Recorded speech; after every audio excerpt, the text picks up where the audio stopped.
প্রেজেন্টে যে এরকম সিচুয়েশন আশেপাশে দেখতে পাচ্ছি আমরা যে এআই এসেছে এবং এআই বিভিন্ন রকম কোড জেনারেট করে দিচ্ছে।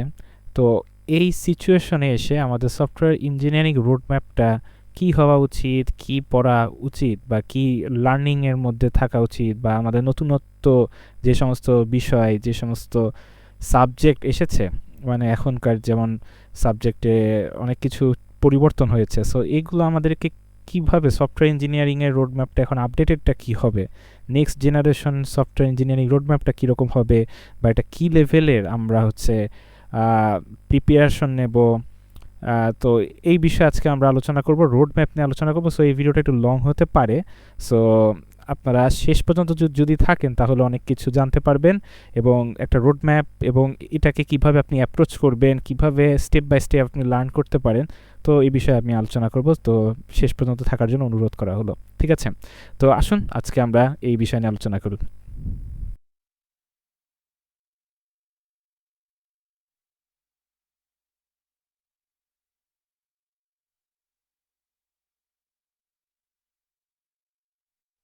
তো স্টার্ট স্ট্রং আমাদেরকে এখন জানতে হবে যে আমরা সব সময় হয়তো ভাবি যেটাকে নর্মালি নিই, ঠিক আছে, যে এই যেরকম যেরকমভাবে শুরু করলে জিনিসটা হবে, বাট আমাদেরকে ফার্স্ট থেকেই খুবই মোটিভেটেড থাকতে হবে, খুবই মানে কি বলবো, আমাদেরকে মাইন্ডসেটটাকে স্ট্রং করতে হবে, যে আমরা মাইন্ডসেট, সেই লার্নিং মাইন্ডসেট নিয়ে আমাদের থাকতে হবে, যেন আমরা ফার্স্ট থেকে লাস্ট পর্যন্ত যে কোনো সিচুয়েশন আমরা যেটাই ফেস করি না কিনা আমরা সেটাকে মোকাবেলা করব এবং শেষ পর্যন্ত আমরা শেখার যেই প্রবণতা থাকবে সেটা আমরা যেন শেষ পর্যন্ত ফার্স্টের দিকে যেরকম ছিল শেষ পর্যন্ত যেন সেই রকম থাকে, এরকম প্রবণতা নিয়ে আমাদেরকে শুরু করতে হবে।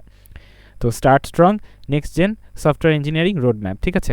তো সফটওয়্যার ইঞ্জিনিয়ারিং জিনিসটা কি, আগে রোডম্যাপ যাওয়ার আগে আমি আগে আপনাদেরকে বলে রাখি যে সফটওয়্যার ইঞ্জিনিয়ারিং আমরা আসলে অনেকেই এই সফটওয়্যার ইঞ্জিনিয়ারিংয়ের যে অর্থটা, যে মিনিং বোঝায়, সেটা আসলে আমরা বুঝি না, ঠিক আছে? সফটওয়্যার ইঞ্জিনিয়ারিং মানে মনে করি যে আমাদের কোড লেখা, ঠিক আছে, জাস্ট কিবোর্ডে টাইপ করা এবং কোড লিখে আইডিতে বসে থাকা, 24 ঘন্টা বসে থাকা এবং কোড লিখে একটা প্রজেক্ট বিল্ড আপ করা, ঠিক আছে? সো আসলে সফটওয়্যার ইঞ্জিনিয়ারিং জিনিসটা এটা না। আসলে সফটওয়্যার ইঞ্জিনিয়ারিংয়ে যে আমরা ওয়েব ডেভেলপমেন্টের কথা বলে থাকি, সো ওয়েব ডেভেলপমেন্টটা কিন্তু সবাই বলে যে ওয়েব ডেভেলপমেন্ট আলাদা, সফটওয়্যার ইঞ্জিনিয়ারিং আলাদা। সো নো, সফটওয়্যার ইঞ্জিনিয়ারিংয়ের একটা পার্ট হচ্ছে ওয়েব ডেভেলপমেন্ট, ঠিক আছে? সো ওয়েব ডেভেলপমেন্ট সফটওয়্যার ইঞ্জিনিয়ারিংয়ের আন্ডারে পড়ে এবং এটা হচ্ছে একটা পার্ট, ঠিক আছে? সো আগে আমি বলি যে এই যে আমরা কোডিং জিনিসটা করি, যে আইডিতে আমরা কোডিং টাইপ করি, কোড জেনারেট করি, বা আমরা লজিক্যাল অনেক কিছু লিখে থাকি, রাইট? সো এইভাবে আমরা জিনিসটা একটা প্রোডাক্ট বিল্ড আপ করি, ঠিক আছে? সো এই যে কোডিং লেখি, এটা একটা সফটওয়্যার ইঞ্জিনিয়ারিং যদি আপনি 100% চিন্তা করেন, সেটার মধ্যে 30% হচ্ছে কোডিং এবং বাকি আরও অনেক কিছু আছে এই সফটওয়্যার ইঞ্জিনিয়ারিংয়ের মধ্যে। তো যেটা ফার্স্টে আমরা বলে থাকি যে সফটওয়্যার ইঞ্জিনিয়ারিংয়ের আমাদের স্টার্টিংয়ের জন্য আমাদের যেটা বিল্ড আপটা বেশি প্রয়োজন, সেটা হচ্ছে সফটওয়্যার ইঞ্জিনিয়ারদের মেইন যে ফোকাসটা থাকা উচিত সেটা হচ্ছে প্রবলেম সলভিং। সো এই প্রবলেম সলভিং মানে আগেই ধরে নেব না যে আমরা লিড করে চলে যাব এবং অ্যারে, লিঙ্ক লিস্ট, তারপর আরও যে সমস্ত অ্যালগোরিদম, ডেটা স্ট্রাকচার আছে আমরা সেগুলো সলভ করবো। আগেই আমরা এইভাবে জিনিসটাকে চিন্তা করব না। প্রবলেম সলভিং জিনিসটা আসলে বলতে গেলে সফটওয়্যার ইঞ্জিনিয়ারিংয়ে পার্সপেক্টিভ থেকে চিন্তা যদি করতে যান, তাহলে আগে ফার্স্টে আপনাকে জানতে হবে যে সফটওয়্যার ইঞ্জিনিয়ারিংয়ের পার্সপেক্টিভে যদি আমি এটাকে ধরি, তাহলে প্রবলেম সলভিং হচ্ছে আমার রিয়েল লাইফে কোনো ব্যক্তি কোনো কিছু ইউজ করতেছে, তো সে তার যে একটা পেইন পয়েন্ট আছে সেটাকে আমরা ফাইন্ড আউট করব এবং সেই ফাইন্ড আউটটাকে, সেই যে কাজটা আমরা যে অনেক ডিলেই হচ্ছে হয়তোবা, সেটাকে টাইমটা কমিয়ে নিয়ে আসার জন্য, তার লাইফটা আরও ইজি করে দেওয়ার জন্য যে প্রবলেমটা আমরা সলভ করে থাকি সেটাকে বলতে পারি আমরা একটা প্রবলেম সলভিং, ঠিক আছে? যেমন হচ্ছে আমরা হচ্ছে বলতে পারি যে আমাদের যে অনলাইনে আমরা মেডিকেলের বিভিন্ন রকম আমরা এখন অ্যাপ দেখতে পাই, রাইট? যে আমরা এখন অনলাইনে ডাক্তার অ্যাপয়েন্ট করতে পারি, ডাক্তারের অ্যাপয়েন্টমেন্ট নিতে পারি, রাইট? সো এই যে এখন আমরা চেম্বারে না গিয়ে আমরা অনলাইনে আমরা হচ্ছে জাস্ট তাদের যে ফিস থাকে সেই ফিস দিয়ে আমরা একটা অ্যামাউন্ট আমরা দিয়ে আমরা সেই ডাক্তারটাকে দেখাতে পারছি, ঠিক আছে? সো আমাদের একটা টাইম সেভ হচ্ছে, রাইট? যে ডাক্তার চেম্বার পর্যন্ত যাওয়া, ওয়েট করা, ঠিক আছে? সেটা আমরা বাসায় বসে আমরা সেটাকে কি আমরা আমরা সেই চেক আপটা করতে পারতেছি। তো এই যে একটা একটা সলিউশন, একটা প্রবলেম ছিল সেটার একটা সলিউশন, এই সলিউশনটা আমরা এখন উপভোগ করছি। সো এইটাই হচ্ছে প্রবলেম সলভিং, যে একটা প্রবলেম আছে সেটাকে টাইমটা কমিয়ে নিয়ে আসা, একটু তার কাজকে সহজ করে দেওয়া, এটা হচ্ছে মেইন প্রবলেম সলভিং। ঠিক আছে, এবার আসি যে লিড কোডের প্রবলেম সলভিংটা আসলে কি। লিড কোডের প্রবলেম সলভিংটা মেইন পারপোজ হচ্ছে আমাদের যে ব্রেন আছে, এই ব্রেনটাকে আমরা যে ফিজিক্যালি যে আমরা জিম করে থাকি, রাইট, যে আমরা জিম করে থাকি, তো এই যে জিম করে থাকি, এই জিমটা হচ্ছে আপনার ব্রেনকে আপনি ব্যায়াম করছেন। ঠিক আছে, আপনার ব্রেনকে আপনি ব্যায়াম করাচ্ছেন, তাকে ফিজিক্যালি আপনার মানে ব্রেনটাকে আপনি স্ট্রং রাখতেছেন, রাইট। তো ব্রেনটাকে আপনি স্ট্রং রাখার চেষ্টা করতেছেন বাই সলভিং এ প্রবলেম। ঠিক আছে, সো লিড কোডের প্রবলেম দিয়ে আপনি সেই আপনার চিন্তাধারা আপনি চিন্তা করছেন কিভাবে সলভ করবেন, এটা একটা অ্যাপ্রোচ ভাবে অনেকভাবে আপনি চিন্তা করছেন। এই যে একটা আপনার ব্রেনকে প্র্যাকটিস করানো, যে আপনি একটা প্রবলেমের বিভিন্ন সলিউশন ফাইন্ড আউট করে এটাকে কিভাবে সহজ পদ্ধতিতে আপনার টাইম কমপ্লেক্সিটি, স্পেস কমপ্লেক্সিটি কিভাবে কমাতে পারেন, এইভাবে আপনি জিনিসটাকে ফাইন্ড আউট করে আপনি সেটাকে একটা অপটিমাইজ সলিউশন বের করছেন। সো এটাও একটা ব্রেনের আপনি একটা বলতে পারেন জিম, আপনার সেই ব্যায়াম করার মতো একটা প্রসেস। ঠিক আছে, সো লিড কোডের প্রবলেম সলভিংটা একটা অন্যদিকে, সেটা হচ্ছে আপনার ব্রেনটাকে অ্যাক্টিভ রাখা, যেন আপনি যে কোনো লজিক্যাল থিঙ্কিং যেন আপনার স্ট্রং হতে পারে, এটাকে আপনার ইমপ্রুভমেন্টের জন্য আপনি লিড কোড বা যেই কোড ফোর্সের প্রবলেম সলভ করে থাকেন সেগুলো আসলে করে থাকেন। ঠিক আছে, সো ওইটার পোর্শনটা আলাদা। সো ওইটার জন্য আপনি এটা করতে পারেন, এবং আমি সবসময় বলে থাকি সফটওয়্যার ইঞ্জিনিয়ারদের অবশ্যই প্রতিদিন অন্তত একটা নতুন প্রবলেম ফেস করা উচিত এবং সেটা সলভ করা উচিত। সেটা হতে পারে তার সফটওয়্যারের সে যে কোড বেজে কাজ করছে সেটার প্রবলেম, সেটা হতে পারে সে লিড কোডের প্রবলেম সলভ করছে, সেটা হতে পারে কোড ফোর্সের।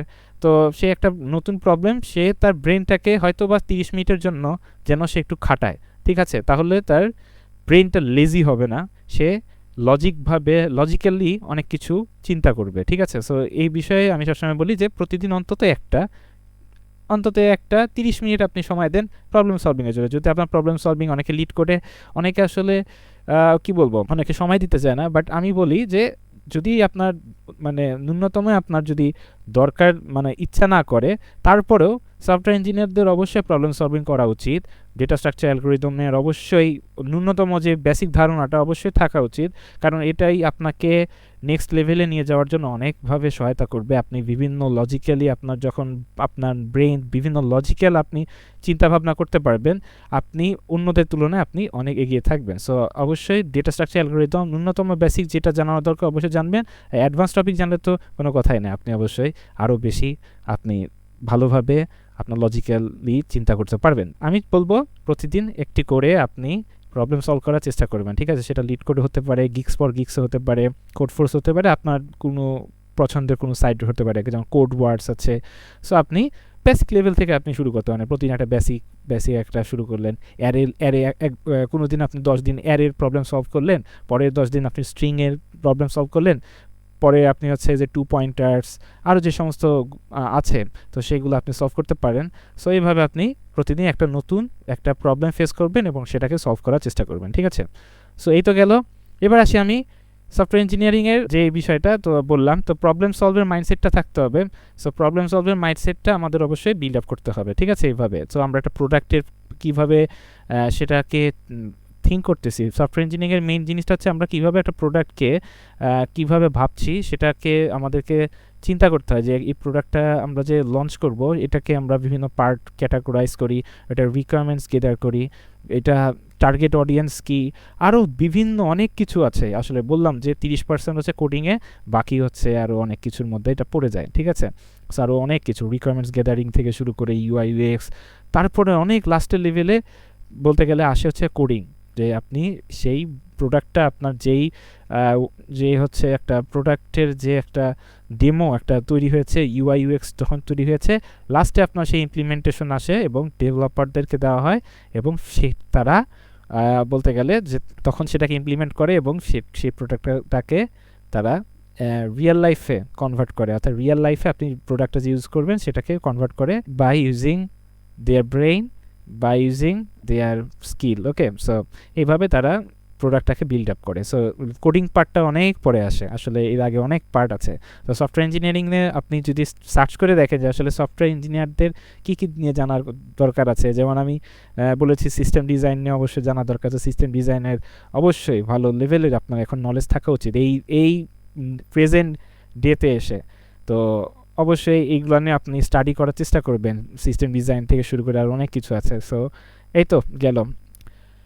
তো সফটওয়্যার ইঞ্জিনিয়াররা শুধু কোড করে থাকে না, আপনি দেখবেন সফটওয়্যার ইঞ্জিনিয়ার যখন সিনিয়র লেভেলে যায় তারা কি করে, তারা একটা টিম চালায়, ঠিক আছে। সো সফটওয়্যার ইঞ্জিনিয়ার যখন সিনিয়র লেভেলে যায় তখন তাদের কোডের লেভেলটা কমে আসে, সিনিয়র লেভেলে যখন যায় তারা একটা টিম চালায়, তারা টিম লিড দেয়। তো তাদের আন্ডারে যে জুনিয়ররা থাকে তারা কোড করে বেশিরভাগ ক্ষেত্রে, এবং যারা সিনিয়র আছে তারা তাদেরকে লিড দেয়, তাদের কাজকে রিভিউ করে এবং আরও অনেক কিছু আছে, ঠিক আছে। সো এইবার আসি সফটওয়্যার ইঞ্জিনিয়ারকে, যেহেতু আপনি জুনিয়র লেভেল থেকে আপনাকে স্টার্ট করতে হবে, তো অবশ্যই আপনার কোডিং স্কিলটা অবশ্যই স্ট্রং হতে হবে, ঠিক আছে। তো এবার আসি আসল কাহিনীতে। অনেকে ভাবছেন যে ইন্ট্রো অনেক বেশি বড় হয়ে যাচ্ছে, তো রোড ম্যাপটা এবার শুরু করি, ঠিক আছে। তো আমি সফটওয়্যার ইঞ্জিনিয়ারিংয়ের রোড ম্যাপটা শুরু করার আগে বলি যে আমি এবার স্টার্ট করছি লেভেল 0 থেকে, ঠিক আছে। তো লেভেল 0, এটা হচ্ছে লেভেল 0 অ্যাবসোলিউট বিগিনারদের জন্য। তো অ্যাবসোলিউট বিগিনাররা সফটওয়্যার ইঞ্জিনিয়ারিংয়ে যখন ঢুকবেন, কোডিংয়ে জাম্প করার আগে কি ফ্রেমওয়ার্ক, কি প্রোগ্রামিং ল্যাঙ্গুয়েজ শিখবো সেটা জানার আগে অবশ্যই আপনাকে জানতে হবে একটা কম্পিউটার কিভাবে কাজ করে, CPU, memory, storage, basic of hardware, data flow for software to run smoothly, এগুলো নিয়ে আপনার জানতে হবে। ডিএনএস, এইচটিটিপি, ক্লায়েন্ট সার্ভার, এগুলো নিয়ে আপনাকে জানতে হবে, এটা বেসিক ধারণা থাকতে হবে। Protocols, concept of powering web communication, ঠিক আছে, এগুলো নিয়ে আপনাকে জানতে হবে। একবারে আপনি বলছি না যে মাস্টার হবেন, বিগিনার লেভেলে জানার চেষ্টা করবেন। গিটহাব নিয়ে আপনি একটু ধারণা রাখবেন, গিটহাবে অ্যাকাউন্ট খুলবেন, একটু ট্রাই করবেন। গিটে আপনি বিভিন্ন যে বেসিক কমান্ডসগুলো আছে, যে কিভাবে কমিট করে, কিভাবে গিট পুশ করে, তো বিভিন্ন রকমের যে ছোটো ছোটো কমান্ডগুলো আছে বেসিক, মানে এন্ট্রি লেভেলে আপনাকে একটা গিটে একটা রিপো আপ করার জন্য যতটুকু দরকার সেটাকে আপনার জানতে হবে। তো এইভাবে আপনি শুরু করতে পারেন। নেক্সট হচ্ছে আসি ভিএস কোড, এটা খুবই পপুলার টেক্সট এডিটর, এখন অনেকে আইডিইউ বলে থাকে। তো ঠিক আছে, সো এটা আইডি থেকে মানে কম না, ঠিক আছে, এটা পুরাপুরি বলতে গেলে অনেক কিছু এটা। সো ডেভেলপমেন্টের জন্য আপনার খুবই বেটার। এখন আমি বলি যে যারা ফ্রন্ট এন্ডে বেশিরভাগ কাজ করে থাকে তারা ভিএস কোডটা বেশি প্রেফার করে, বাট ব্যাক এন্ডে যারা মনে করেন যে স্প্রিং বুট আরও যে সমস্ত ফ্রেমওয়ার্কস আছে, তো তারা ওই জন্য অন্য প্রোডাক্ট ইউজ করে, যেমন JetBrains আছে। সো এইগুলো আপনি যখন বিগিনার লেভেলে থাকবেন, মানে এখন আপাতত অত বেশি ডিপে যাওয়ার দরকার নেই, আপনি আস্তে আস্তে মানে যেতে পারেন, ঠিক আছে। তো আস্তে আস্তে জানতে পারেন। তো আপাতত ভিএস কোড দিয়ে আপনি স্টার্ট করবেন এবং সেটাকে কীভাবে ইউজ করে, এক্সটেনশনগুলো আছে, ডিবাগিং টুলস একটু ঘাটায় দেখার চেষ্টা করবেন, ঠিক আছে। নেক্সটে আসি হচ্ছে how to use ChatGPT and Copilot efficiently. তো প্রম্পট স্কিলটা আপনাকে জানতে হবে। প্রম্পট ইঞ্জিনিয়ারিং, এটা একটু ধারণা নেবেন, ছোটোখাটো ভিডিও আছে ইউটিউবে অ্যাভেলেবেল, যে প্রম্পট ইঞ্জিনিয়ারিং কীভাবে গুড প্রম্পট লিখতে হয়।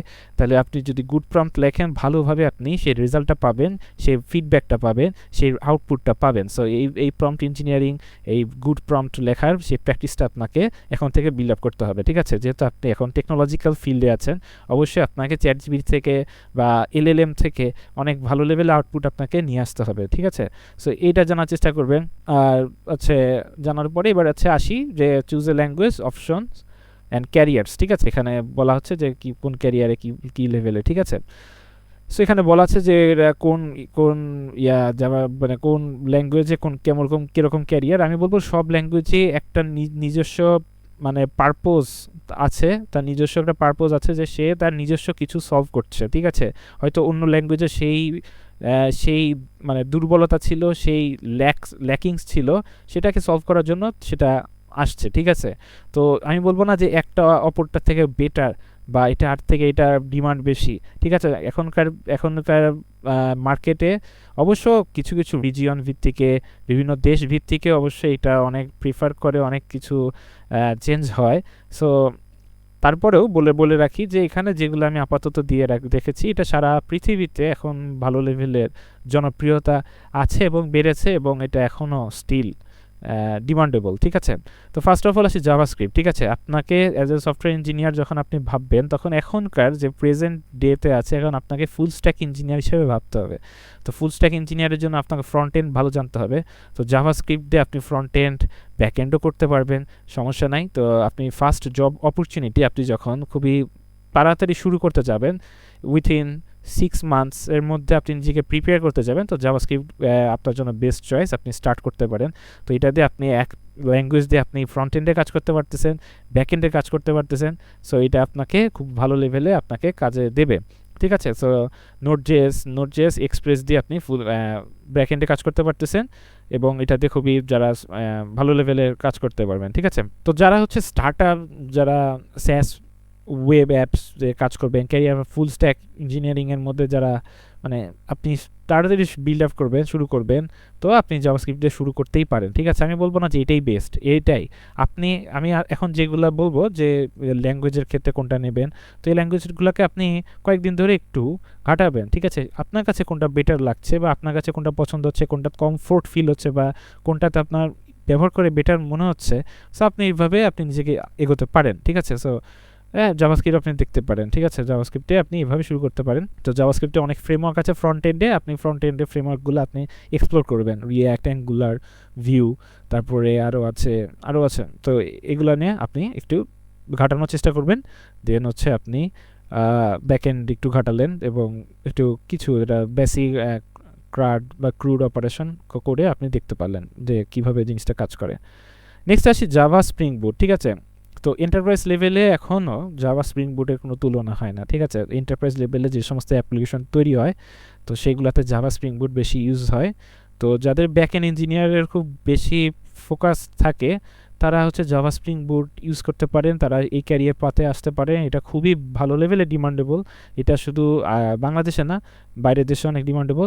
আরেকটা আছে ডট নেট, ঠিক আছে? ডট নেট যারা হচ্ছে ব্যাক এন্ডে ফোকাসড হতে চান, ডট নেটে আপনি ভালো লেভেলের আপনার ক্যারিয়ার আছে, ঠিক আছে? সো এটাও খুবই ভালো লেভেলে ডিমান্ডেবল, যদিও এখানে লেখা নাই, বাট আমি বলে দিচ্ছি একটা এক্সট্রাভাবে যে ডট নেট আপনি ট্রাই করে দেখতে পারেন, ঠিক আছে? সো জাভা স্প্রিং বুট বা ডট নেট আপনি দেখতে পারেন। তো ডট নেট হচ্ছে আপনাকে সি শার্প ইউজ মানে শিখতে হবে, সি শার্পের পরে আপনি ডট নেট, এখানে জাভা স্প্রিং বুট শেখার জন্য জাভাটা আপনাকে ম্যান্ডেটরি অবশ্যই জানতে হবে, ঠিক আছে? ভালো লেভেলে জানতে হবে। সো ব্যাক এন্ড ফোকাস থাকলে ডট নেট বা যে স্প্রিং বুট আপনি ইউজ করতে পারেন, এবং এন্টারপ্রাইজ লেভেলে এগুলো খুবই ভালো লেভেলের ইউজ হয়ে থাকে।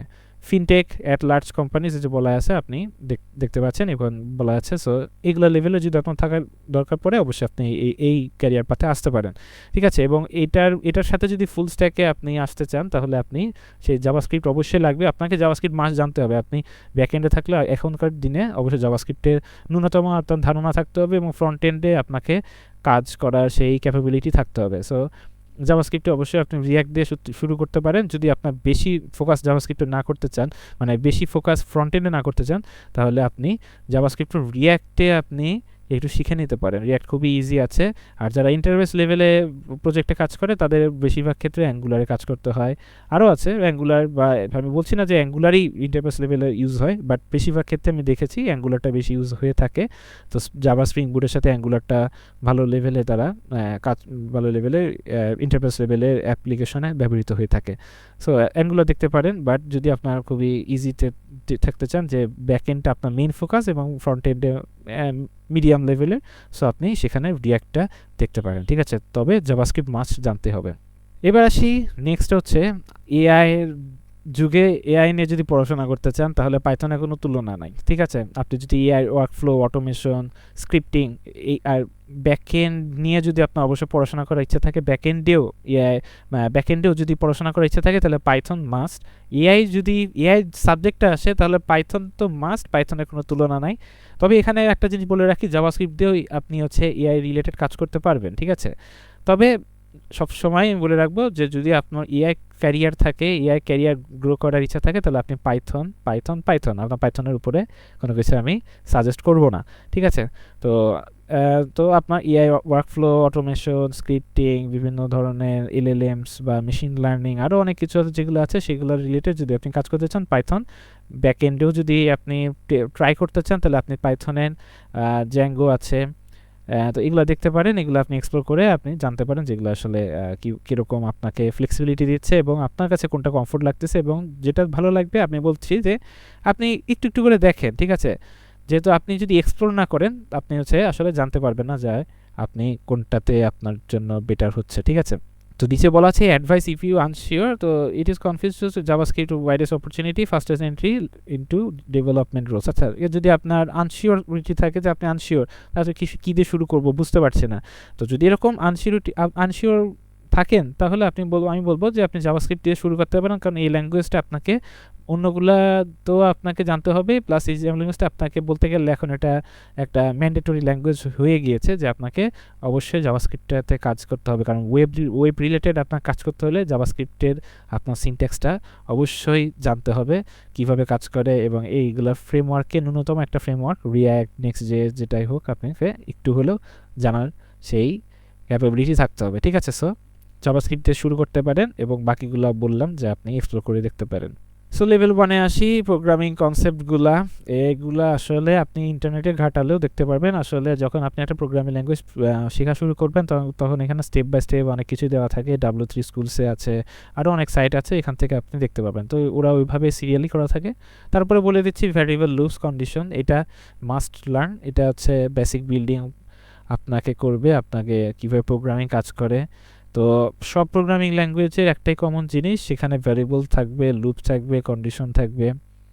তো এগুলা অবশ্যই আপনি যদি একটা ল্যাঙ্গুয়েজে মোটামুটি মাস্টার হয়ে যেতে পারেন, বাকি ল্যাঙ্গুয়েজে আপনাকে কনভার্ট হওয়া খুবই ইজি, ঠিক আছে?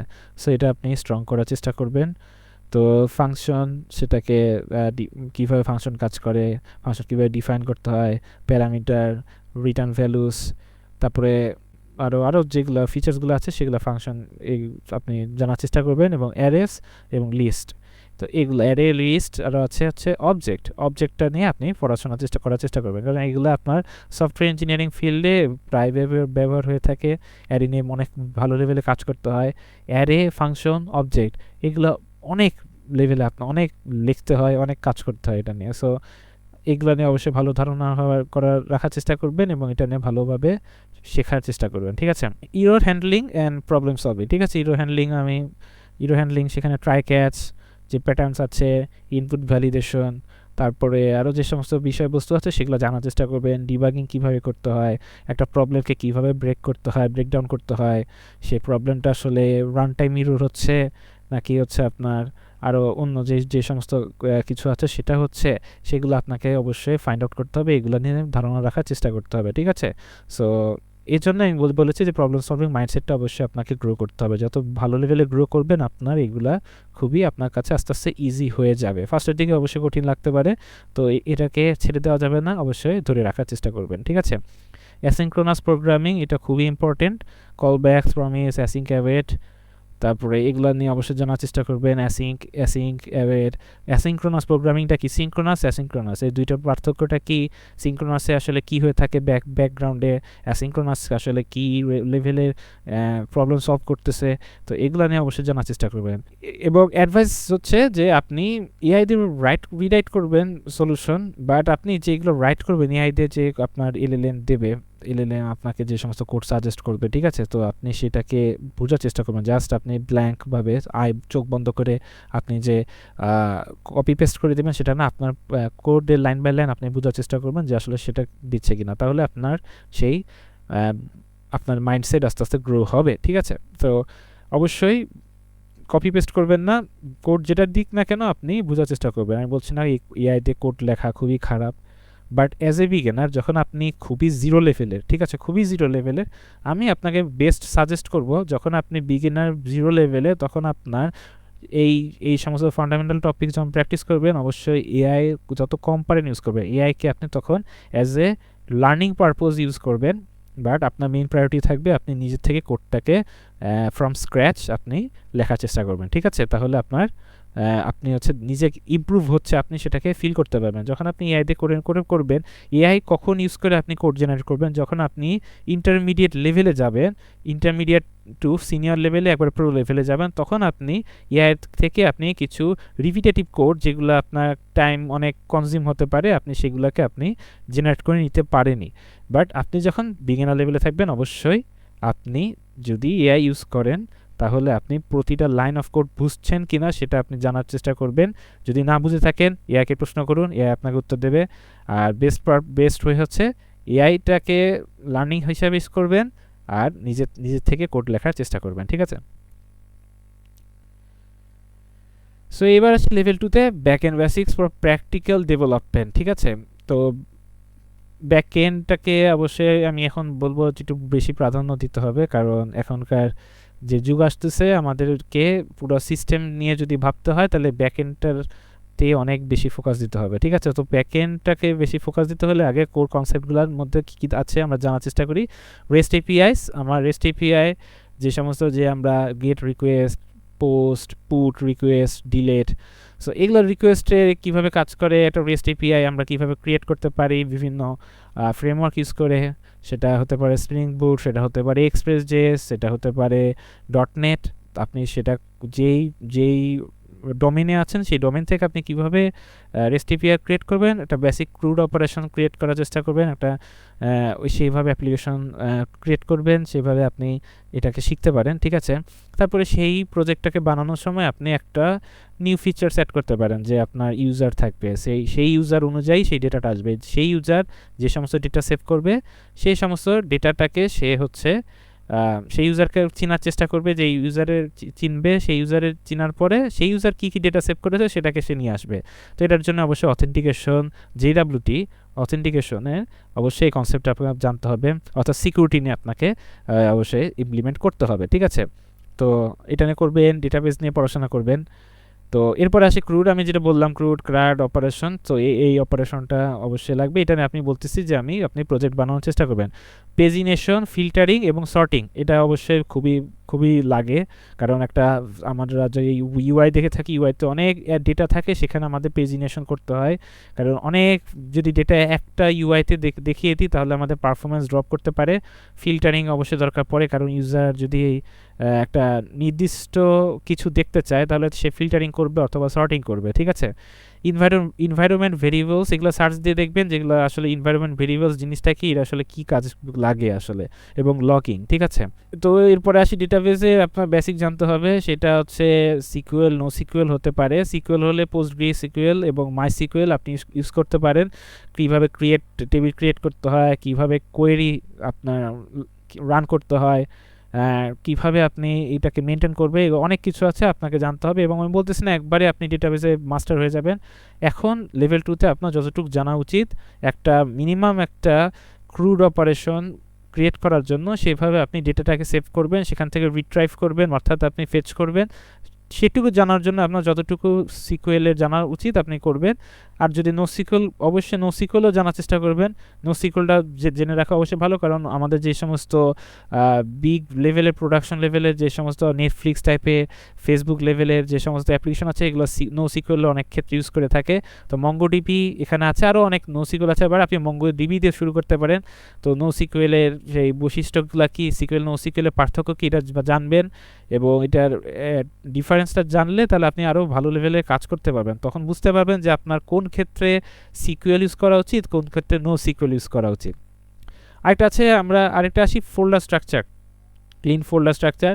সেটা হচ্ছে আমরা অনেক সময় ফোল্ডার স্ট্রাকচার নিয়ে কোনো মাথা ব্যথা নাই আমাদের, অনেক সময় আমরা জুনিয়র লেভেলে যে যেমন পারছি আমরা কোনো প্যাটার্ন ওয়াইজ আমরা ফলো না করে ইচ্ছামতো ফোল্ডার ক্রিয়েট করি, বা ইচ্ছামতো আমরা কোডে বিভিন্ন উল্টাপাল্টা জায়গায় ফাইল ক্রিয়েট করে রেখে দিই, সার্ভিস ক্রিয়েট করি, আরও যা তো অবস্থা হয়ে যায়।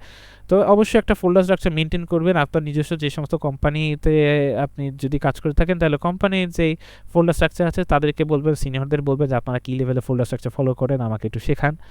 আর আপনি যদি শেখার লার্নিংয়ে থাকেন, ঠিক আছে, যেহেতু আপনি স্টুডেন্ট, যদি শেখার ক্ষেত্রে হলে অবশ্যই আপনি ইন্টারনেটে সার্চ করে দেখতে পারেন যে আপনি যেই ডোমেনে আছেন সেই ডোমেনে ফোল্ডার স্ট্রাকচার, বেস্ট ফোল্ডার স্ট্রাকচারটা কী, ঠিক আছে? তো ওইভাবে আপনি দেখে আপনি শিখতে পারেন। চ্যাট জিপিটিকে জিজ্ঞাসা করেন যে কী লেভেলে ফোল্ডার স্ট্রাকচার, সার্ভিস কীভাবে রাখবো, কন্ট্রোলার সার্ভিস, আরও যে সমস্ত ফোল্ডার যেভাবে অর্গানাইজডভাবে তাহলে আপনি অর্গানাইজডভাবে থাকলে আপনি কোথায় কী আছে আপনি জানতে পারবেন। আপনি ফোল্ডারের নাম দেখলে বুঝতে পারবেন যে এই জায়গায় এটা ইমপ্লিমেন্ট করা আছে, ঠিক আছে? সো ফোল্ডার স্ট্রাকচারটা অবশ্যই জানবেন। ব্যাকএন্ডের ডিপ্লয়মেন্টের বলতে গেলে অবশ্যই বেসিক ধারণা থাকা জরুরি। ডিপ্লয়মেন্টে বেশিরভাগ ক্ষেত্রে ডেভঅপসের কাজ করে থাকে, তবে অবশ্যই ব্যাকএন্ডের আপনি যেহেতু ফুল স্ট্যাক হিসেবে নিজেকে বিল্ড আপ করবেন, তাহলে আপনাকে ডিপ্লয়মেন্টের অবশ্যই আপনি একটা প্রোডাক্টকে, একটা ব্যাকএন্ড সার্ভিসকে বা আপনি ইউআই ফ্রন্ট এন্ডকেও আপনি কীভাবে প্রোডাকশন লেভেলে নিয়ে যেতে পারেন, কিভাবে এটাকে লাইভ সবার কাছে আপনি নিয়ে যেতে পারেন, তো সবার কাছে শেয়ার করতে পারেন, সেটা অবশ্যই জানতে হবে।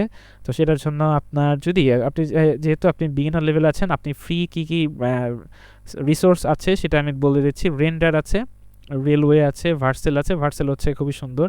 আপনি নেক্সট জেএস, রিয়্যাক্ট, তারপরে মানে জাভাস্ক্রিপ্ট রিলেটেড যে কাজগুলো করে থাকেন, তারপর ব্যাকএন্ডে এক্সপ্রেস জেএস, এইগুলো আপনি যদি ডিপ্লয় করতে চান, আপনি যদি প্রোডাক্টটাকে শেয়ার করতে চান আপনার কাছে, তাহলে আপনি ভার্সেলে করতে পারেন, ট্রাই করে দেখতে পারেন। এটা আছে নেটলিফাই, সেটা ফ্রন্ট এন্ডের জন্য খুবই ভালো।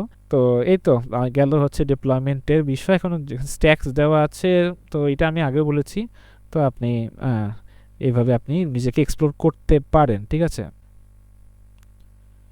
এরপরে আসি মাস্টার ফ্রন্ট এন্ড ফাউন্ডেশন, ঠিক আছে। ফ্রন্ট এন্ড ফাউন্ডেশন অনেকে ফ্রন্ট এন্ডে আগে শুরু করে, অনেকে ব্যাক এন্ড দিয়ে শুরু করে, ঠিক আছে। সো এটা আপনার উপরে, আপনি যদি মনে করেন ইউআই রিলেটেড আপনার কাজটা বেশি পছন্দ, আপনি ফ্রন্ট এন্ড থেকেও শুরু করতে পারেন। তো এটা পুরোপুরি ডিপেন্ডস অন ইউ, আপনি নিজে যদি মনে করেন যে ফ্রন্ট এন্ড দিয়ে শুরু করতেই পারেন, ঠিক আছে। তো ফ্রন্ট এন্ড ফাউন্ডেশনের ফার্স্টে আসে HTML CSS। এটা ফ্রন্ট এন্ডের হলে আপনাকে অবশ্যই HTML CSS জানতেই হবে। তো core structure, semantics for web pages, আপনার HTML এর বিষয়বস্তু, এবং CSS কি করে যে আপনার সেটাতে রংচং দেয়, ঠিক আছে। তো সেটার মেকআপের বিষয়টা যদি আসতে চায়, তাহলে CSS। এবং CSS এর ক্ষেত্রে অনেকে আমরা অবহেলা করি কি, যে আমরা CSS এর মানে আমরা হচ্ছে CSS নিয়ে স্টাডি করতে চাই না। আমরা যে সমস্ত ফ্রেমওয়ার্ক আছে, কারণ ফ্রেমওয়ার্ক দিয়ে CSS লেখা খুবই ইজি। তো আমরা ফ্রেমওয়ার্ক যেমন টেইলউইন্ড ইউজ করি, বুটস্ট্র্যাপ ইউজ করি, আরও অনেক ফ্রেমওয়ার্ক আছে CSS এ, তো এগুলো ইউজ করার চেষ্টা করি। তবে আমি সবসময় সাজেস্ট করব, যদি আপনার CSS ভালো লেভেলে আপনি কাজ করতে চান, ফ্রন্ট এন্ড রিলেটেড কাজ করতে চান, তাহলে আপনাকে CSS-টাতে মাস্টার হতে হবে, ঠিক আছে। সো CSS নিয়ে যত স্টাডি করবেন, CSS নিয়ে যত আপনি ওয়েবসাইট বানাবেন, ঠিক আছে, ইউআই বানাবেন, তত আপনি এটার প্রতি একটা এক্সপিরিয়েন্স গ্রো হবে। তখন আপনি টেইলউইন্ডে কোনটা ক্লাস কীভাবে কাজ করবে আপনি ব্যাকএন্ডেও বুঝতে পারবেন। আরও আপনি যদি এটাকে গ্যাপ দেন, তাহলে আপনি টেইলউইন্ডে অনেক কিছু বুঝতে পারবেন না, মুখস্থে আপনাকে কপি পেস্ট করতে হবে। বাট যখন আপনি CSS থেকে জানবেন, আপনি টেইলউইন্ডকে অনেক ভালো লেভেলে কাস্টমাইজ করতে পারবেন। সো অবশ্যই CSS ভালো লেভেলে জানার চেষ্টা করবে।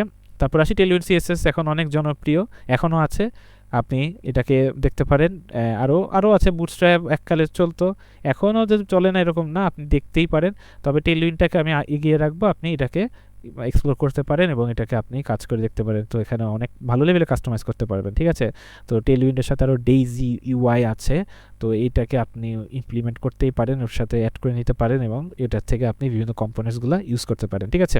এরপর আসি জাভাস্ক্রিপ্ট ব্রাউজার API। সেখানে আপনি কীভাবে DOM রিলেটেড কাজ করবেন, কীভাবে ফেচ করবেন, কীভাবে স্টোরেজ নিয়ে কাজ করবেন, এগুলো নিয়ে জানার চেষ্টা করবেন, ঠিক আছে। জাভাস্ক্রিপ্টের কথা বলেছি, জাভাস্ক্রিপ্ট নিয়ে অবশ্যই ভালো লেভেলের নলেজ থাকতে হবে। এবং ফার্স্টের দিকে যখন আপনি কোনো জাভাস্ক্রিপ্ট রিলেটেড যখন প্রজেক্ট ক্রিয়েট করবেন, তখন ফার্স্টে আপনি হচ্ছে ফ্রেমওয়ার্কের দিকে না যেয়ে আগে আপনি হচ্ছে DOM রিলেটেড কাজ করবেন। জাভাস্ক্রিপ্ট নিয়ে আমি একটা প্রজেক্ট ক্রিয়েট করার চেষ্টা করবেন, তাহলে আপনি বুঝতে পারবেন যে DOM রিলেটেড আপনি কীভাবে জিনিসটাকে হ্যান্ডেল করেন।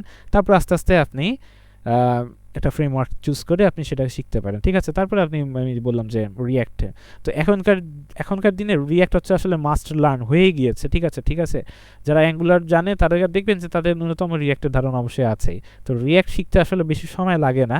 আপনি যদি ইউআই রিলেটেড কাজ করে থাকেন, রিয়্যাক্ট শিখতে আপনার খুবই বেশি সময় লাগবে না। আপনি যদি জাভাস্ক্রিপ্ট স্ট্রং হয়ে থাকে, আপনার ব্যাকগ্রাউন্ড জাভাস্ক্রিপ্ট খুবই স্ট্রং, তাহলে আপনার রিয়্যাক্ট শিখতে বেশি সময় লাগবে না, ঠিক আছে। সো রিয়্যাক্টটা শিখবেন, কম্পোনেন্টস কীভাবে স্টেট ম্যানেজ করতে হয়, তো এগুলো শেখার চেষ্টা করবেন।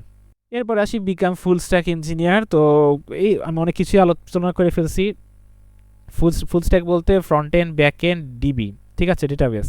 তো এই তিনটা মিলে আপনার মাস্টার লাগতেছে, তারপর অথেন্টিকেশন আর ফুল সাইকেল লাগতেছে। স্টেট ম্যানেজমেন্ট, সেটা ফ্রন্ট এন্ডে স্টেট ম্যানেজমেন্ট, সেটা রিয়্যাক্ট কোয়েরি দিয়ে হতে পারে, জাস্ট এন্ড দিয়ে হতে পারে, রিডাক্স দিয়ে হতে পারে। রিডাক্স বলতে রিডাক্স টুল কিট এসেছে, এগুলো দিয়ে আপনি করতে পারেন। তো এই যে স্টেট ম্যানেজমেন্ট কেন লাগে, এটা যখন আপনি ফ্রন্ট এন্ডে অনেক কাজ করবেন, ইউআই নিয়ে কাজ করবে, তখন বুঝতে পারবেন যে আপনার যে প্রপস পাস করতে হয়, প্রপস ড্রিলিং হয়, এগুলো অনেক কনসেপ্ট আছে, এগুলা যে আপনার পারফরমেন্স ড্রপ করে দেয়। তো এগুলাকে ভালো লেভেলের গ্লোবাল সলিউশনের জন্য আপনার এই যে স্টেট ম্যানেজমেন্ট করতে হয়, এগুলা আপনি করতে পারেন। কনটেক্সট এপিআই আছে রিয়াক্টের, তো এটা ইউজ করতে পারেন। সো স্টেট ম্যানেজমেন্টে আপনি এগুলো শিখতে পারেন। এবং এরপর আসে ফাইল আপলোড, এটা না অবশ্যই ধারণা রাখতে হবে, কারণ এখনকার অ্যাপ্লিকেশনে প্রায় সব কিছুতেই আপনার প্রোফাইল আপলোডে ফটো আপলোড করতে হয় বা কোনো ফাইল আপলোড করতে হয়, তো এগুলো অবশ্যই ভালো লেভেলের ধারণা থাকতে হবে। পেমেন্ট জিনিসটা হয়ে গিয়েছে, কারণ আমরা স্যাস যে সমস্ত অ্যাপ্লিকেশনগুলো আছে, এগুলো পেমেন্ট সিস্টেম না হলে আপনি হচ্ছে যে রেভিনিউটা আসে সেটা হয় না। তো পেমেন্ট অবশ্যই জানতে হবে। তো পেমেন্টের জন্য বেসিকভাবে আপনাকে স্ট্রাইপ নিয়ে অবশ্যই ধারণা রাখতে হবে। স্ট্রাইপ কীভাবে ইন্টিগ্রেট করতে হয় এটা খুবই ইজি, আপনি সার্চ দিয়ে আপনি আপনার সিস্টেমে আপনার প্রোডাক্টে স্ট্রাইপ পেমেন্টস ইমপ্লিমেন্ট করে দেখতে পারেন। ইমেল সেন্ডিং, যেহেতু অনেক কিছু আছে যে আমরা হয়তো বিভিন্ন আমরা হচ্ছে অপারেশন চালানোর পরে আমার একটা কনফার্মেশন লাগে, তো কনফার্মেশন আমরা নাই ইমেল সেন্ড করেও থাকি, তো ইমেল একটা চলে যায়। তো ইমেল সেন্ডিং কীভাবে আপনি ইমপ্লিমেন্ট করবেন, সেটা ফ্রন্ট এন্ডে হয় নাকি ব্যাক এন্ডে হয়, এটা আপনি অবশ্যই সার্চ করে দেখবেন। তো এটা কীভাবে ইমপ্লিমেন্ট করতে হয় এটা আস্তে আস্তে আপনি জানার চেষ্টা করবেন। তারপরে আসি স্টোরেজ, ক্লাউডিনারি এবং S3। এটা S3টা হচ্ছে AWS এর। তো AWS নিয়ে ফার্স্টের দিকে যখন আপনি এই লেভেলে থাকবেন একটু ধারণা নেওয়ার চেষ্টা করবেন। স্টুডেন্টদের জন্য আসলে AWS নিয়ে স্টাডি করাটা খুবই টাফ হয়ে যায়, কারণ হচ্ছে কি AWS এ আপনার যে মানে একটা ফ্রি অ্যাকাউন্ট খুলতে হলে একটা একটা প্রসেসের মধ্যে দিয়ে যেতে হয়, যেমন হচ্ছে আপনার কার্ড লাগে। এখন আমি যখন রেকর্ড করছি এ পর্যন্ত এখনও AWS এ একটা অ্যাকাউন্ট ক্রিয়েট করতে কার্ড প্রয়োজন হয়। সো ফ্রি অ্যাকাউন্ট ইজিলি আপনি ওপেন করতে পারবেন না। সো তাদের জন্য AWSটা লার্ন করা অবশ্যই কঠিন হয়ে দাঁড়ায়। তো আপনি সেই দিক থেকে ক্লাউডিনারি আপনি ট্রাই করে দেখতে পারেন, অথবা আপনি হচ্ছে যে সমস্ত স্টোরেজ আরও সলিউশন আছে সেগুলোকে আপনি দেখতে পারেন।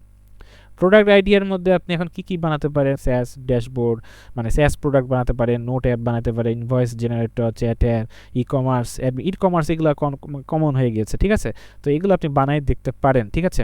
এবার বলছে যে প্র্যাকটিক্যাল অ্যাডভাইস হচ্ছে আপনি এআইকে এবার ইউজ করবেন এবং আপনার আর্কিটেকচারাল যে সলিউশনটা আছে সেটাকে আপনি একটু স্পিড আপ করবেন, ঠিক আছে। তো এই সময় এসে আপনি অবশ্যই একটা ফুল স্ট্যাক একটা প্রজেক্ট বানানোর চেষ্টা করবেন। তাহলে হবে কি, আপনার এই যে আপনি লার্নিং যেই প্রসেসের মধ্যে দিয়ে গেছেন, এখন আমি বুঝতে পারবেন যে আপনি একটার সাথে আরেকটা, একটা নোডের সাথে একটা নোড কীভাবে কানেক্ট করতে পারছেন, ফ্রন্ট এন্ড থেকে ব্যাক এন্ড, তারপর ডিবি, তারপর সেখান থেকে অথেন্টিকেশন একটা ফিচার সেট করছেন, স্টেট ম্যানেজ করছেন, সেখানে ফাইল আপলোডের জিনিস রাখতেছেন, পেমেন্ট রাখতেছেন, ইমেল সেন্ড করে দিচ্ছেন ইউজারের জন্য। সো এইগুলো রেখে আপনি একটা প্রজেক্ট বানানোর চেষ্টা করবেন। যদি স্ক্র্যাচ থেকে বানানো শুরু করেন, আরও আপনার সেই সফটওয়্যার ইঞ্জিনিয়ারিং ফান্ডামেন্টাল আরও আপনার লার্নিং জিনিসটা আরও স্ট্রং হতে থাকবে আস্তে আস্তে, ঠিক আছে। সো অবশ্যই এই স্টেজে এসে একটা project, full stack project must implement করবেন, সেটা সপ্তাহখানেক ধরে হোক, সেটা মাস ডিরেক্ট হোক। আমি বলছি না যে আপনাকে মানে খুবই ফাস্ট লার্ন করতে হবে, আপনার যতদিন সময় লাগে, আপনি বলতে গেলে আপনি একটা বছর সময় নেন,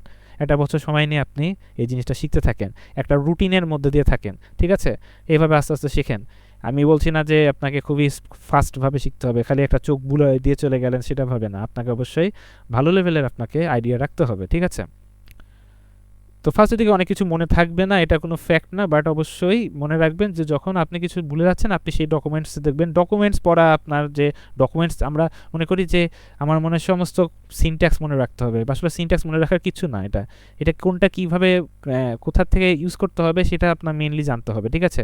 সো এই যে স্প্রিং বুটে আপনি যাচ্ছেন, ডকুমেন্টস পড়তেছেন, রিঅ্যাক্টের ডকুমেন্টস পড়তেছেন, সেখানে ইউজ স্টেট কীভাবে ইমপ্লিমেন্ট করতে, ইউজ স্টেটের প্রতিটা সিনট্যাক্স আপনার মনে রাখা দরকার নাই। আপনাকে জানতে হবে যে এই সিচুয়েশনে ইউজ স্টেট লাগবে, এইটা আমাকে ডিফাইন করতে হবে, এই ডিফাইন করার জন্য আমার ইউজ স্টেট দরকার। আচ্ছা, ইউজ স্টেটের আমি সিনট্যাক্স ভুলে গেছি, তাহলে সমস্যা নাই, আপনি ডকুমেন্টসে যান, সার্চ করেন, কপি করে নিয়ে আসেন এবং আপনি সেটাকে কাস্টমাইজ করে নেন। সেই ইউজ স্টেটের আপনি নামটা কী রাখবেন, স্টেটের নামটা কী রাখবেন, সেভাবে আপনি ইমপ্লিমেন্ট করবেন। সো এটা সিনট্যাক্স মনে রাখার কিছু না, আপনি ডটসগুলো কীভাবে কানেক্ট করবেন, আপনার প্রোডাক্টের জন্য কীভাবে ফ্লোটা যাবে, এটা হচ্ছে মেন জিনিস। ডিবিতে প্রিজমাতে আমরা যখন স্কিমা লিখি, প্রিজমা সেট আপের জন্য এটা পুরো প্রসেস মনে রাখা তো দরকার নাই, আপনি হচ্ছে ডকুমেন্টস যাবেন, দেখে প্রতিবার আপনি দেখে করেন, কোনো সমস্যা নাই। আর আপনি একটা জিনিস যখন বারবার করতে থাকবেন, কিছু জিনিস আপনার মুখস্থ এমনিতেও হয়ে যাবে, ঠিক আছে। লেভেল 5 এ আসি এবার এআই ইঞ্জিনিয়ারিং এবার আসতেছে আপনাদের প্রিয় সাবজেক্ট না যে এআই খালি বলতেছেন যে এআই আসছে সব কিছু এআই আসছে তাই না তো এআই এবার কি আসতেছে যে এসেনশিয়াল স্কিলসগুলা তো কোর্স এআই স্কিল কি যে র্যাগ ঠিক আছে সো র্যাগ জিনিসটা কি এটা নিয়ে আমরা স্টাডি করব এখন অবশ্যই সফটওয়্যার ইঞ্জিনিয়ারিং এর র্যাগ জিনিসটা কিভাবে কাজ করে এটাকে আমরা কিভাবে আমাদের প্রোডাক্টে ইমপ্লিমেন্ট করতে পারি কিভাবে প্রোডাক্টের ভিতরে ভাবতে পারি এটা নিয়ে অবশ্যই আপনাকে জানতে হবে ঠিক আছে সো র্যাগ নিয়ে জানার চেষ্টা করবেন ভেক্টর ডেটাবেস এটা নিয়ে জানার চেষ্টা করবেন এখানে সব কিছু ইন ডিটেলস লেখা আছে আপনি লিখে নিতে পারেন ঠিক আছে তারপর আছে ল্যাং চেইন ল্যাং গ্রাফ ল্যাং স্মিথ তারপরে আরও অনেক কিছু আছে এগুলো নিয়ে আপনারা জানার চেষ্টা করবেন ডকুমেন্ট ইন্ডেক্সিং তারপরে র্যাগের পাইপলাইনস কীভাবে ক্রিয়েট করে এগুলো নিয়ে জানার চেষ্টা করবেন ঠিক আছে সো আস্তে আস্তে এগুলো নিয়ে একটু স্টাডি করবেন আমি বলতেছি যখন আপনি আগের স্টেপগুলো ভালো লেভেলে করে আসবেন তারপর আপনি এতে জাম্প করবেন ঠিক আছে একটা লেভেল আসার পর আপনি এতে জাম্প করবেন আমি বলতেছি না এখনই শুরু করে দিতে হবে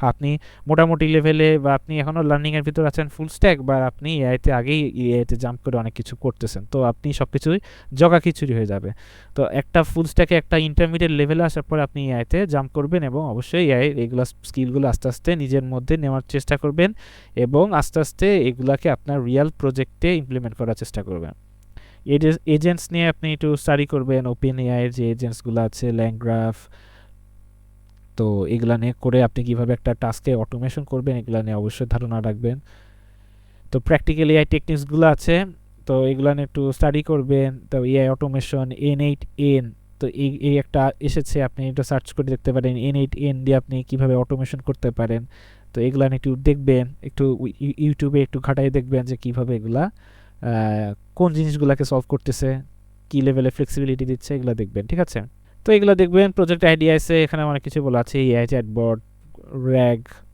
দিয়ে আপনি কিভাবে এআই চ্যাটবট ক্রিয়েট করতে পারেন তারপরে এআই কাস্টমার সাপোর্ট অটোমেশন কিভাবে আপনি করতে পারেন ঠিক আছে তো এগুলো আপনি AI document search PDF upload করে দিচ্ছেন পিডিএফ আপলোড করে আপনি এআইকে এলএলএমকে প্রশ্ন করতেছেন আপনাকে সব উত্তর দিচ্ছে সেই পিডিএফের কনটেক্সট অনুযায়ী এটা কীভাবে ক্রিয়েট করতে পারেন এগুলো নিয়ে একটু আস্তে আস্তে ঘাটাবেন এটা নিয়ে ছোটো ছোটো প্রজেক্ট ক্রিয়েট করবেন তো এগুলো নিয়ে আস্তে আস্তে করবেন ঠিক আছে তো এই এআই পাওয়ার্ড স্যাস টুল আপনি অবশ্যই বানানোর চেষ্টা করবেন তো এআই ইমেল অ্যাসিস্ট্যান্ট তো যেটা হচ্ছে আমরা যে ড্রাফট বা সামারাইজ যে আমরা যে ড্রাফট লিখি সেটাকে কীভাবে সামারাইজ করা যায় এগুলো একটু ঘাটানোর চেষ্টা করবেন এগুলো একটু দেখবেন ঠিক আছে ভয়েস অ্যাপ আছে আরও অনেক কিছু আছে এআই নিয়ে আসলে অনেক কিছু আপনি সার্চ দিলে পাবেন কারণ আশেপাশে এআই অনেক কিছু দেখতে পাচ্ছেন অনেক কিছু ঘটে যাচ্ছে না তো এগুলো নিয়ে অবশ্যই আপনার প্রজেক্টের আইডিটা এমনিতে চলে আসবে ঠিক আছে তবে এগুলো যে RAG vector database LangChain agents N8N আরও অনেক কিছু আছে এগুলো নিয়ে অবশ্যই জানার চেষ্টা করবেন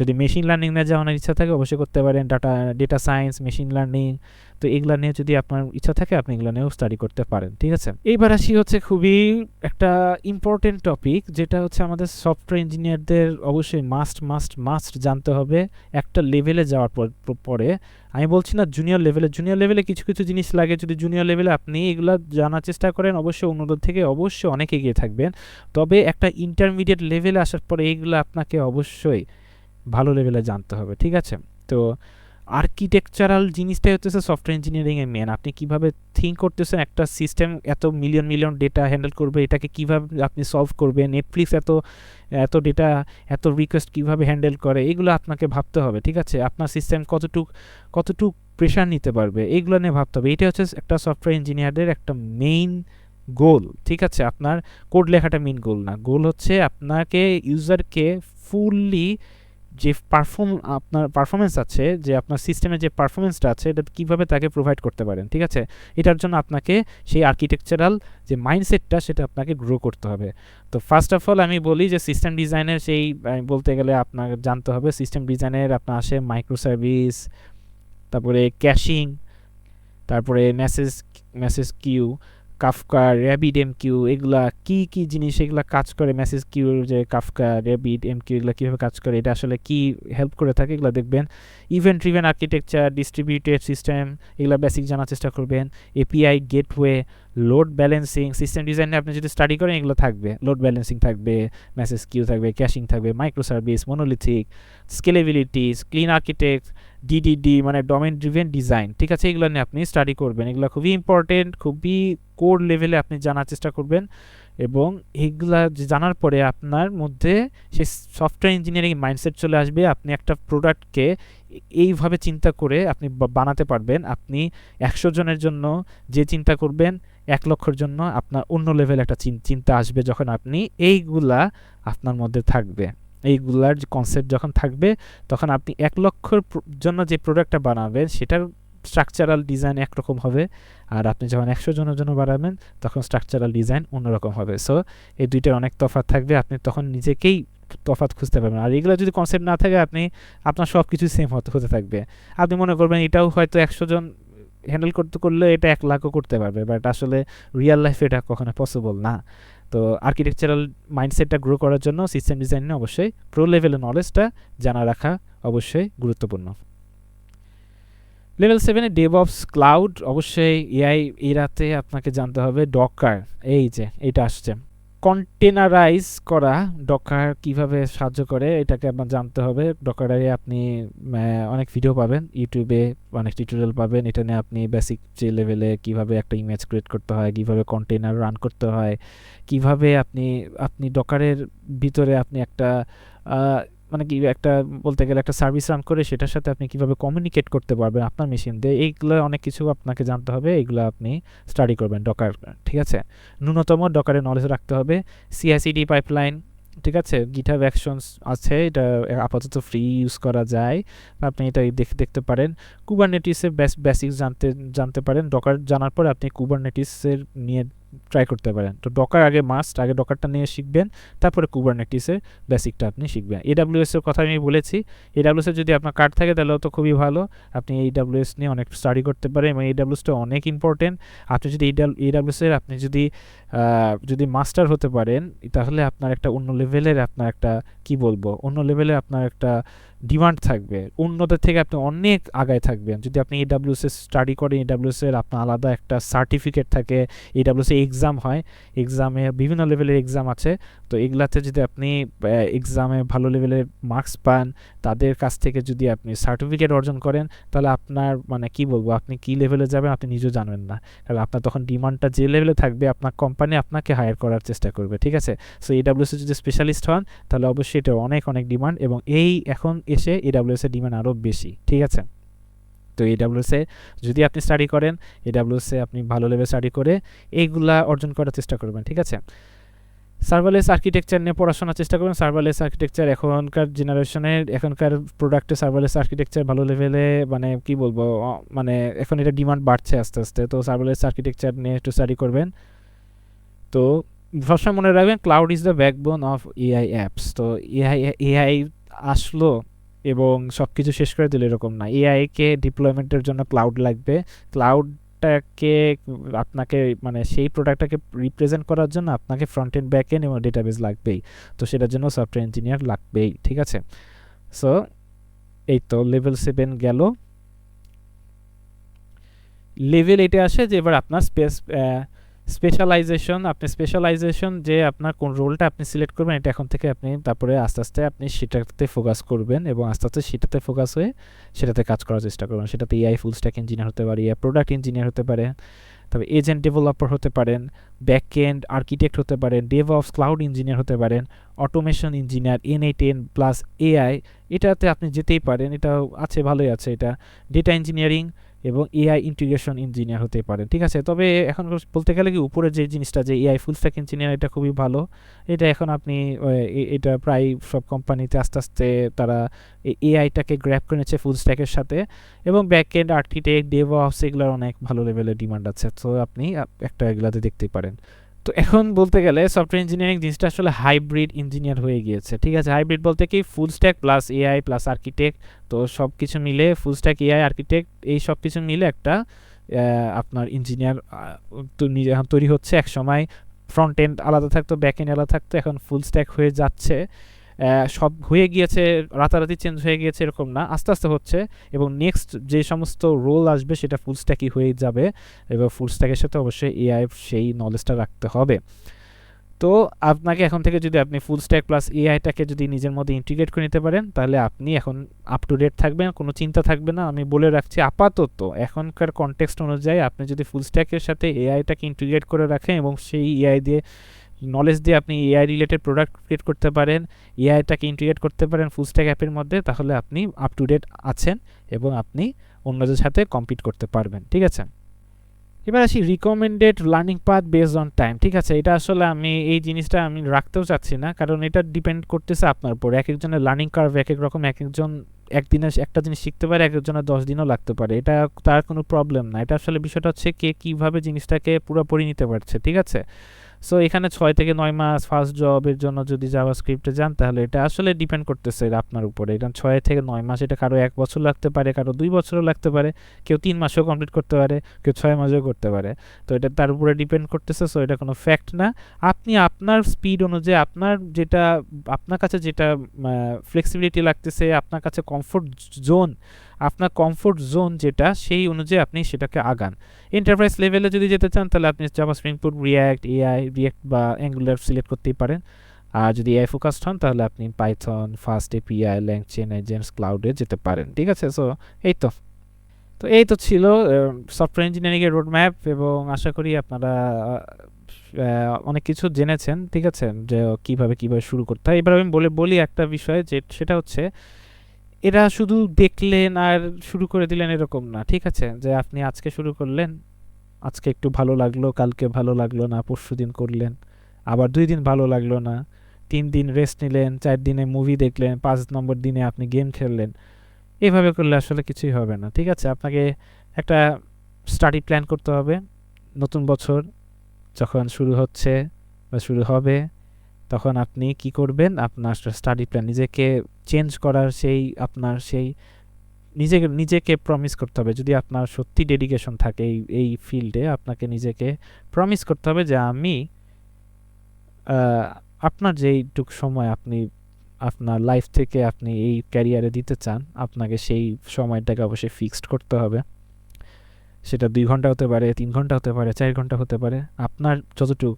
তবে আমি বলবো যে আপনি ফার্স্টের দিকে আপনি একটু অল্প থেকে শুরু করেন, 2 ঘন্টা দিয়ে শুরু করেন, তারপর আস্তে আস্তে সময়টা বাড়ান। ঠিক আছে, একটু প্র্যাকটিস করেন, কারণ এই জিনিসটা আসলে এই ফিল্ডটা এত ইজি না। এই ফিল্ডটা সারা জীবনই এক্সপার্টদের জন্যই ছিল, এবং এখন এআই এসে আসলে জিনিসটা হয়ে গিয়েছে কি, এটা আসলে এক্সপার্টদেরই আসলে এখন ক্রিয়েট আছে। একটা মাঝখানে এক্সপার্ট মানে চলে যাচ্ছিল। ঠিক আছে, না সবাই এটা পুরা মানে কি বলবো, সবাই এসে ঢুকে পড়ছিল। ঠিক আছে, এবার এআই এসে হলো কি, এখন কম্পিটিশন বেড়ে গিয়েছে এবং এক্সপার্টদের জোন হয়ে যাচ্ছে। সো এটা এক্সপার্ট হওয়ার জন্য আপনাকে প্রচুর লেভেলে পরিশ্রম করতে হবে, এটা কোনো সন্দেহ নাই। আপনাকে কোর লেভেলে করতে হবে, আপনার মাথা খারাপ হয়ে যাবে, এটা সত্যি কথা। এটা আমি বলছি না যে আপনি এইগুলো ফেস করবেন না, অনেক ফেস করবেন। একটা ইরোর যখন আপনি নিজে থেকে সলভ করার চেষ্টা করবেন, তো আপনার দিন রাত শেষ হয়ে যাবে, আপনার ওই ইরোরটা পাবে না যদি আপনি এআই ইউজ না করে থাকেন। ঠিক আছে, তাহলে আপনাকে এটা যদি নিজে থেকে ফাইন্ড আউট ডিবাগিং করার চেষ্টা করেন, তাহলে আপনার দিন রাত শেষ হয়ে যেতে পারে, আপনি নাও ফাইন্ড আউট করতে পারেন। বাট এইটাই হচ্ছে মজা এটার। ঠিক আছে, এটার ভিতরে যদি আপনি মজা, সেই স্বাদটা পেতে পারেন, তাহলে হয়তো আপনি বুঝবেন যে আপনি হচ্ছে ইমপ্রুভ করতেছেন। ঠিক আছে, তো ফার্স্টে আপনি 2 ঘন্টা দিয়ে শুরু করেন, 1 ঘন্টা দিয়ে শুরু করেন, আস্তে আস্তে সময়টাকে একটু একটু করে বাড়ান। ঠিক আছে, 1 ঘন্টা থেকে 2 ঘন্টা, 2 ঘন্টা থেকে 4 ঘন্টা, 4 ঘন্টা থেকে 6 ঘন্টা। যদি আপনার অন্য আশেপাশে কোনো স্টাডি না থাকে, ঠিক আছে, যদি আপনি সিএসই নিয়ে পড়াশোনা করছেন, ভার্সিটি লেভেলে আছেন, অবশ্যই একাডেমিক পড়াশোনা অবশ্যই চালাতে হবে, কারণ একাডেমিকের যে ফান্ডামেন্টাল আছে এটা অবশ্যই ইম্পর্টেন্ট। সফটওয়্যার ইঞ্জিনিয়ারিংয়ের জন্য তো মাস্ট অবশ্যই আরও ভালো লেভেলে ইম্পর্টেন্ট। ঠিক আছে, ডিস্ট্রিবিউটেড ডেটাবেস, যে সমস্ত সাবজেক্টগুলো আছে, অপারেটিং সিস্টেম, আরও যে সমস্ত মাইক্রো সার্ভিস নিয়ে বা যে কী বলে মাইক্রোপ্রসেসর নিয়ে যে সমস্ত সাবজেক্টগুলো আছে, এগুলো অনেক ইম্পর্টেন্ট। ঠিক আছে, তো এগুলাকে অবশ্যই আপনি খেলা করবেন না যে আপনি খালি এগুলাই পড়বেন, জাভাস্ক্রিপ্ট নিয়ে পড়বেন। আপনার অবশ্যই একাডেমিক নিয়ে স্টাডি করবেন। একাডেমিক নিয়ে অবশ্যই স্ট্রং রাখার চেষ্টা করবেন। একাডেমিক আপনি যদি 3 ঘন্টা বা 2 ঘন্টা দেন, আপনি ধরলেন যে আপনি হচ্ছে দিনে 6 ঘন্টা সময় দেবেন। যদি আপনি একাডেমিক লাইফে হয়ে থাকেন, 6 ঘন্টা সময় দেবেন, 2 ঘন্টা একাডেমিকের পড়া আপনি ভালো লেভেলে পড়লেন, এবং তারপরে 4 ঘন্টা আপনি সফটওয়্যার ইঞ্জিনিয়ারিংয়ে দেবেন। তাহলে আপনি এভাবে যদি প্রতিদিন 6 ঘন্টা করে আপনি ডেডিকেটেডলি করেন, প্রতিদিনই দিতে হবে, ঠিক আছে? এটা মাস্ট, আপনার কোনো ছুটি নাই। এই ফিল্ডে আসলে আপনার ছুটি নাই। আপনি যে মনে করেন যে আগে হয়তো আপনি প্রতিদিন বাইরে বের হতেন, ফ্রেন্ডদের সাথে আড্ডা দিতেন, বাট এই সময় আপনাকে এইভাবে নিজেকে তৈরি করতে হবে যে আপনাকে একটা ডেডিকেটেডভাবে নিজেকে আপনাকে প্রতিজ্ঞা করতে হবে, প্রমিস করতে হবে যে আমি এই কয়েক মাস আমি একবারে টানা এভাবে পড়বো, যেন আপনাকেই স্কিল নিজেকেই বিল্ড আপ করতে হবে, কেউ আপনাকে করে দিয়ে যাবে না। আমি পারবো না, কেউ পারবে না, কোনো টিচার এসে পারবে না, আপনার ভার্সিটি টিচারও পারবে না। ভার্সিটি টিচার, আপনার অন্য যে সমস্ত মেন্টর আছে তারা আপনাকে দিক নির্দেশনা দেখাতে পারে, বাট জিনিসটা আপনাকে করতে হবে। আপনাকে ফান্ডামেন্টাল স্ট্রং করতে হবে, আপনাকে প্রোডাক্ট বিল্ড করতে হবে, আপনাকে ইন্টারভিউ ফেস করতে হবে, আপনাকে সব করতে হবে। সো এই তো আপনাকেই রুটিন ও মাফিক কাজ করবেন, সকালে শুরু করবেন। আপনি একটা রুটিনের জন্য একটা অ্যাপ ইউজ করতে পারেন, টু ডু অ্যাপ ইউজ করতে পারেন, নোশন আছে, নোশন ইউজ করতে পারেন। এগুলাতে আপনি সকালে এতটা থেকে এতটা খাবেন কখন, এগুলো একটা টাইমগুলো একটু রেখে দেবেন। অবশ্যই এন্টারটেনমেন্ট রাখবেন, আপনার লাইফের প্রতিটা মুমেন্টে অবশ্যই এনজয়মেন্টের অবশ্যই দরকার আছে, ঠিক আছে? আমি বলবো না যে এনজয়মেন্ট বাদ, আপনার সমস্ত কিছু বাদ, কারোর সাথে কথা বলবেন না, অবশ্যই কথা বলবেন, বাট আপনার লাইফের যে মেইন গোলটা আছে আপনাকে নিজেকে প্রতিষ্ঠিত করার জন্য অবশ্যই সেটাকে অবশ্যই মেইন ফোকাসে রেখে বাকি কিছু করতে হবে, ঠিক আছে? সো সকালে কীভাবে আপনি রুটিন ফলো করবেন, আপনার কনটেক্সট অনুযায়ী আপনি সেভাবে টাইম সিলেক্ট করবেন। সকালে কী পড়বেন, দুপুরে কী পড়বেন, বিকালে কী পড়বেন, ক্লাস কখন থাকলে কীভাবে কভার করবেন, রাতে কখন পড়বেন, এবং অবশ্যই পর্যাপ্ত পরিমাণের ঘুম, পর্যাপ্ত পরিমাণে পানি, এবং পর্যাপ্ত পরিমাণে আপনি একটু বাইরে যখন স্ক্রিনে বেশিক্ষণ থাকবেন অন্যদিকে তাকাবেন, একটু চোখটা সবুজ যে সমস্ত যে আমাদের এনভায়রনমেন্ট আছে, সবুজ গাছপালা, এগুলোর দিকে তাকানোর চেষ্টা করবেন, কারণ আপনার স্ক্রিনে বেশিক্ষণ থাকলে আপনার চোখের জন্য সেটা ক্ষতিকর। তো হাঁটবেন, তারপরে পানি বেশি করে খাবেন, এবং অবশ্যই আপনি যদি ব্যায়াম করেন তাহলে এটা অবশ্যই আপনার জন্য বেস্ট হবে, কারণ এই ক্যারিয়ারে পুরাটাই বলতে গেলে আপনার বসে থেকে কাজ, তো অবশ্যই আপনার মাজার প্রবলেম হওয়ার প্রবাবিলিটি বেশি থাকবে। সো অবশ্যই আপনি এগুলা ফলো করার চেষ্টা করবেন। এবং আমি অনেক ক্ষেত্রে বলে থাকি যে একটু চোখের, আমি নিজে একটু একটু চোখের চেক আপ করাবেন, হয়তো যেহেতু এগুলাতে অবশ্যই আপনার চোখের একটু, যেহেতু এত স্ক্রিন টাইম থাকে, বেশি স্ক্রিন টাইম থাকে, আপনি একটু ডাক্তার দেখাবেন, ডাক্তারের কাছে পরামর্শ নেবেন, ঠিক আছে? চোখের ডাক্তার, যে আপনার স্ক্রিন টাইম, আপনি এই ক্যারিয়ার পাতে আছেন, তো আপনি কীভাবে জিনিসটাকে মেনটেন করবেন, তাদের পরামর্শ নেবেন, তাদের কাছ থেকে আপনি পরামর্শ নিন, সেইভাবে চলবেন, ঠিক আছে? তো মেন সুস্থ থাকাটা মেন। আপনি এটা পড়তে যে একবার অসুস্থ হয়ে যাবেন সেটাও না। আর অবশ্যই সামাজিকতা মেনটেন করবেন, মানুষের সাথে মিশবেন, কথা বলবেন, গল্প করবেন, বিভিন্ন কমিউনিটি ইভেন্টে যাবেন, ঠিক আছে? আর এইগুলাতে যে এই প্রোগ্রামিং ওয়ার্ল্ডে বিভিন্ন কনফারেন্স হয় সেগুলোতে জয়েন করবেন, মানুষের সাথে দেখা করবেন, নতুন কানেকশন আপনি বিল্ড আপ করবেন, লিঙ্কডইন প্রোফাইল বিল্ড আপ করবেন, তো এগুলা গিটহাব প্রোফাইল বিল্ড আপ করবেন, প্রজেক্ট আপনি রিপো আপলোড করবেন, তো এইগুলো আস্তে আস্তে মেনটেন করবেন। আপনি যখন আমি আসলে এই ভিডিওটা করার মেন উদ্দেশ্য কি, আমি বিগিনারদের যারা আবার স্টার্ট করতেছে, কোথা থেকে করবে, তাদেরকে ইন্টারমিডিয়েট লেভেল পর্যন্ত নিয়ে আসাটাই আমার মেন প্রায়োরিটি। তারপরে কিন্তু কি করতে হবে আমার কোনো ভিডিও আসলে বলছিও না, বলবো না, কারণ আপনি যখন ইন্টারমিডিয়েট লেভেলে চলে আসবেন না, তখন আপনি নিজেই জানবেন আপনাকে কোথায় যেতে হবে, ঠিক আছে? তো ইন্টারমিডিয়েট লেভেলের আগ পর্যন্ত আপনার যত লেভেলের আপনার প্রেশার, যত লেভেলের আপনার কনফিউশন, সব কিছু আসবে। কোথায় কি করবেন আপনি নিজেই কনফিউজড হয়ে যাবেন, হয়তো বা আপনি ছেড়ে দেওয়ার চেষ্টা করবেন, তো এগুলো অনেক কিছু আসবে। সো এই পর্যন্ত নিয়ে আসাই মেন প্রায়োরিটি, যে ইন্টারমিডিয়েট পর্যন্ত। ইন্টারমিডিয়েট লেভেলে আসার পরে, একটা মিড লেভেল আসার পরে আপনি নিজেই নিজের রাস্তা খুঁজে পাবেন। তো আজকে ভিডিওটা অনেক বড় হয়ে গিয়েছে, আশা করি শিখেছেন।